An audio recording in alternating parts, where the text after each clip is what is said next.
Hello, Sandshark fans, and welcome to the 2021 edition of Softball Media Day. We're here with senior Rachel Frankhouser and head coach Bailey Wigness. Thank you for joining us today. Thanks for having us. So let's dive into it. So fall's been a busy kind of semester for y'all. Frank, we'll start with you. What have you kind of noticed about the team in fall ball? I've noticed that we come together really well sometimes, but then sometimes it feels like we're a little bit distant. But we have a really great group of girls this semester, or this year. So how do you eliminate that distance? Is it just over time? Is it just kind of like the leadership? How do you move past that and really build that team bond? Yeah, I think it's over time. We're starting to get more closer. We're starting to get closer, and it's more consistent, and you can tell on the field, I think. Okay. Bailey, what's your overall thoughts for the fall? Yeah, I thought we had a great fall, and I know a lot of teams around the country, they battled some COVID issues, and so I think we're one of the few schools in the country that got a full fall in, from coaches that I've talked to. So very thankful for that. And just echoing what Frank said, I mean, we have a lot of new people. We brought in some transfers. We have 8 freshmen. So it's going to take time to develop that chemistry and that trust, but we're definitely, working in the right direction, and we have great leadership, and, we're going to be ready to go come January 30th. So Bailey, talk about these the transfers. I know you said you got I think there's like 4 or 5 transfers coming in, as well as a lot of freshmen. Can you talk about who has stood out in the fall ball with those specific people? Yeah, so I know last year we had some injuries in the pitching circle, so that was our main focus in the summertime. Is we need to go out and get pitching. We had 2 freshmen already signed, and then we got 2 more transfers in the summertime, and then we picked up 1 at the break. So. I'm very pleased actually with all of them. I think just we're going to be very strong in the circle this year and in the fall. I mean, I don't know if anybody really stood out. They all kind of rose to the occasion, and they're going to be major contributors this spring. And then Frank, kind of on the flip side, you're one of the senior leaders on the team. Can you talk about the senior leadership and where you've fallen into it, or as well as some of your upperclassmen? Yeah, so I think all the seniors have kind of stepped up, and we've all taken that leadership role. Whenever I'm not able to be there or Maria's not able to be there, everybody kind of fills in, and it's like I feel like our leadership is pretty strong in our senior class and throughout, even because we have some juniors too that really step up and help a lot. So there was several games in the fall that y'all got to play against. A couple, I think it was Sumter and Union, I think were the schools that y'all got to play in the fall. From a player perspective, what stood out in those types of games? Because it's got to be nice to come back into a game itself.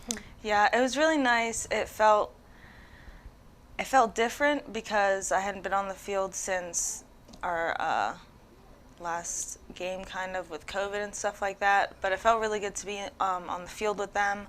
I've noticed that once we're up, we can just keep going, and the train just keeps going and going and going. So that's really, really exciting. So I don't want to relish too much on it, but last year was obviously cut short, and I want both of y'all to kind of speak on it. We'll start with you, Frank. How hard was that from a mindset, knowing that your season was cut short, and then you're coming back into this and you have a full slate ahead of you? How did you prepare? May that have been over the long winter break, as well as the spring last year, and how challenging and rigorous that was? Yeah, honestly, it was mostly a mindset switch for me because it didn't really, I don't want to say I took softball for granted, but it didn't feel like anybody could take it away from us, and then in a second it was. So just kind of throughout the whole quarantine over the summer and coming into the fall, like, I recognized that this could be my last season because I might take a 5th year. Oh, yay! Maybe. But yeah, I just kind of recognized that this could be my last season, and I wanted to make the most out of it. So it was really a mindset switch for me. And then Bailey, your thoughts? Yeah, I think from a coaching perspective, so many times you just find yourself going through the motions, and I think we kind of fell into that a little bit last year.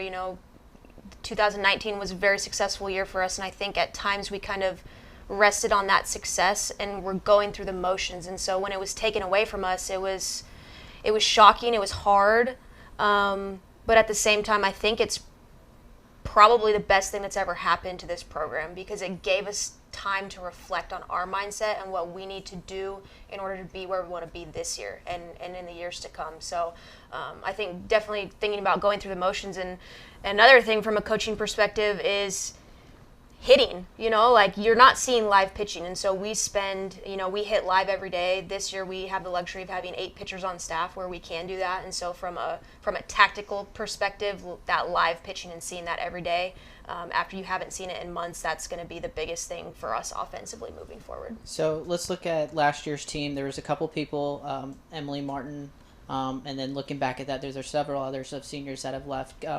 Can you talk about the leadership they bestowed upon you, as well as kind of losing a little bit of that bop in that lineup as well? Yeah, so obviously all the seniors are going to be missed. And I feel like I've gone through this every year because I've been able to play physically on the field with them. So losing them it stinks, but it's also like there are other girls who are able to not necessarily replace them, but who are able to fill their role and do it successfully. So I'm really excited for the new girls and to see how that goes. And like seniors like Taylor, since I got to play with her in the outfield, I learned a lot from her senior year, and I wish I could have learned more, even though we got cut short. But no, I've played with Taylor for years. I learned so much from her. I learned so much from Emily, all the seniors. I feel like they left us to kind of like keep the train going. Even though it was abrupt, I feel like they left us in a good place. So let's look at this year. Y'all have already started the practices, and the season's just a week and a half away. What's kind of the vibe going into the season's right around the corner? Down assistant coach, if you want to talk about that a little bit, in the demeanor at practice. But what's your overall thoughts? I think that we're all really, really excited for the first game. We do have a lot of work to do, like little things just to touch on before the first game. So we're not quite ready yet, but we will be on game day. And as for missing Coach Alley now, we've thankfully had a lot of help from Mackenzie and Dave, and they've been a real big help. And I think they bring different things to the table that we can really profit off of. Definitely.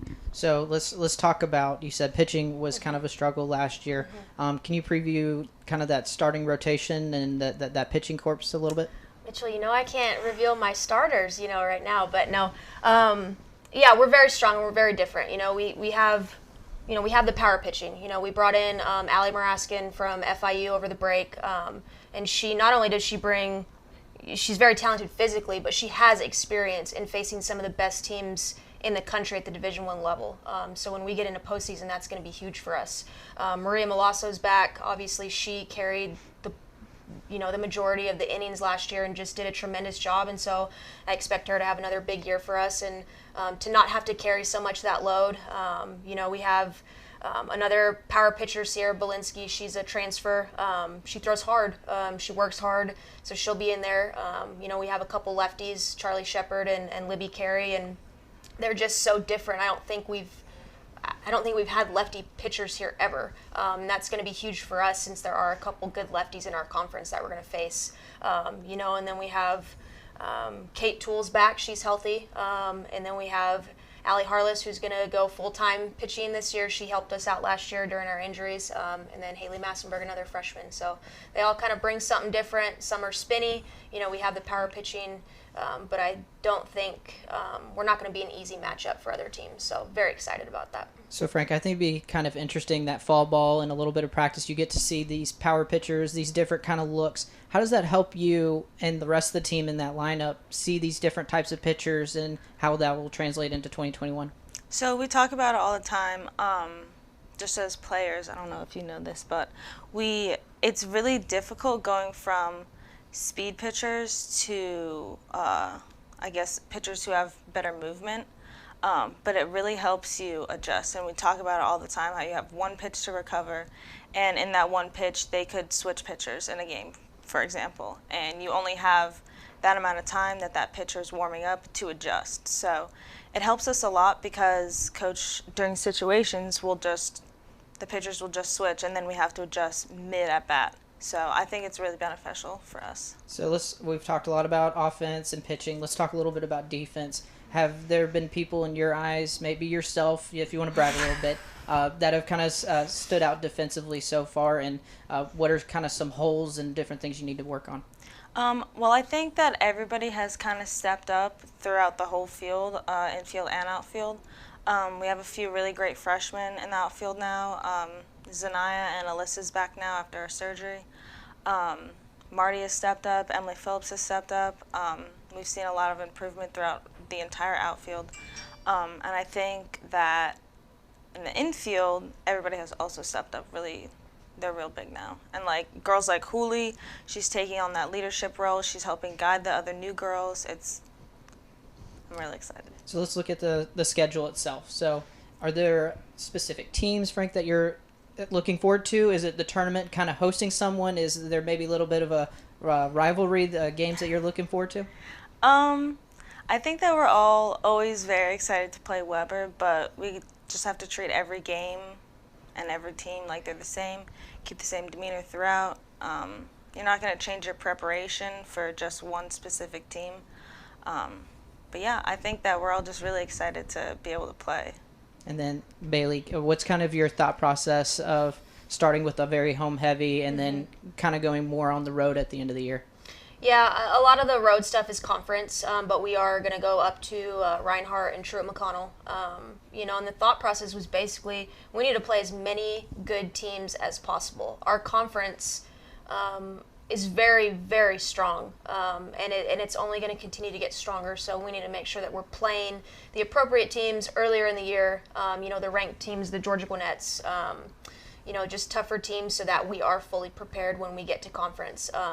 And so I think that was not really by design to have such a home heavy in the beginning and go on the road as much during the season. It was just kind of, with COVID, everyone's just trying to make things fit, and it's kind of like a puzzle. So we're getting games where we can get them. And but no, I think it's a great schedule, but we're going to take it one game at a time. And so right now we're focusing on CIU on January 30th. So last question to wrap it up, and you kind of talked about it a little bit, and I kind of want to pick your mind about it, Frank. I think there were 5 ranked teams on the schedule this year, 3 of which are in the conference. How does that drive you a little bit more, being as a player? Like, these are the games I get to circle. What's kind of your thoughts when you see that? So this might be seen as bad, but I don't really pay attention to that kind of stuff because nobody truly knows how much potential a team has. And depending on the game, each team is going to bring something different. So for me personally, I just kind of focus on my team, myself, my preparation, and I don't really worry about the rest of it. That's a good mindset to keep in, especially when it's a long 52-game season. Yeah. So we're excited for the 2021 season to start. It'll be CIU, Columbia International on January 30th at home. A lot of home games coming up to start the year, including a tournament at Hardyville. So we're excited to see what the girls bring. Again, thank you for your time. Thank you. Thank you. Fins up. Fins up.